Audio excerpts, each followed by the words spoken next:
ప్రపంచమంతటిలోనూ మణిపూస వంటి శ్రీవిల్లిపుత్తూరులో జన్మించినటువంటి గోదాదేవిట. ఏమిటి ఎందుకు అంత మాట వెయ్యడం అంటే, ఆ శ్రీవిల్లిపుత్తూరు ప్రపంచంలో మణి వంటిది అనడానికి ఒక రహస్యం ఉంది.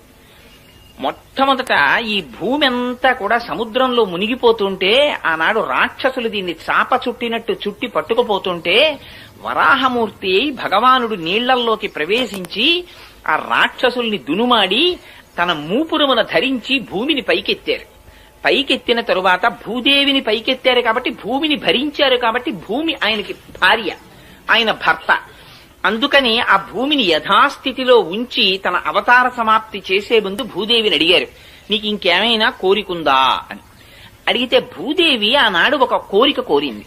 స్వామి, నువ్వు ఇవాళ ఏ రూపంలో ఉన్నావో అదే రూపంతో నాతో కొంతకాలము పాటు గడపవలసినది అని అడిగింది. తప్పకుండా అలా